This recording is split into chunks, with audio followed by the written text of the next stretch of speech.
তুমি কি জানো আজকের জেনারেশনের সবচেয়ে বড় নেশা কি? না না, তুমি যেটা ভাবছো সেটা না, বা কোনো তরল পদার্থও না, বা ভালোবাসাও নয়, অ্যাটেনশন। মানুষ এখন আর কেউ আমায় বুঝুক এটা চায় না।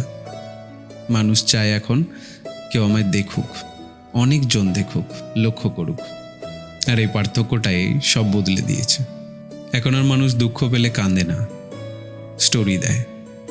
এখন আর মানুষ কষ্ট পেলে চুপচাপ থাকে না, স্ট্যাটাস দেয়। কারণ এখন মানুষ কষ্ট অনুভব করার থেকেও বেশি আগ্রহী কষ্টটা কতজন দেখলো সেটা নিয়ে।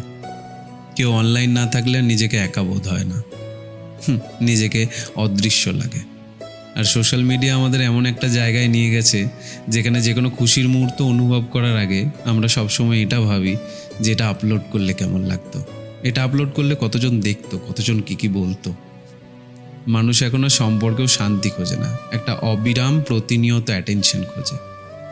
রিপ্লাই দেরি হলে অ্যাংজাইটি, স্টোরি সিন না করলে ইনসিকিউরিটি, আবার পোস্টে রিয়্যাক্ট না করলে ডাউট। আমরা মনে হয় ভালোবাসার থেকেও ভ্যালিডেশনে বেশি আসক্ত হয়ে গেছি। আর সবচেয়ে ভয়ানক সত্যটা কি জানো? মানুষ এখন আসল অনুভূতির থেকেও নকল অ্যাটেনশনে বেশি খুশি হয়। একটা টাইপিং, একটা সিন, একটা ডাবল টিক, একটা নোটিফিকেশান, মানুষের এগুলো এখন মুড কন্ট্রোল করে। আর ধীরে ধীরে মানুষ নিজের আসল পরিচয়ই হারিয়ে ফেলছে। কারণ সবাই এখন নিজেকে না, নিজের অনলাইন ভার্সনটাকে বাঁচিয়ে রাখার চেষ্টা করছে। আর হাস্যকর বিষয় হলো, এতটা কানেক্টেড জেনারেশন হয়েও সব থেকে বেশি ইমোশনালি ডিসকানেক্টেড।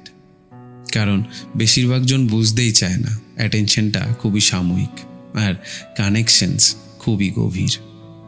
অ্যাটেনশন মানুষকে ক্ষণিকের উত্তেজনা দিতে পারে, কিন্তু কানেকশনস গভীর শান্তি দেয়। আর আজকের জেনারেশন তাই উত্তেজনার পেছনে দৌড়তে দৌড়তে শান্তিটাই সব থেকে বেশি হারিয়ে ফেলছে।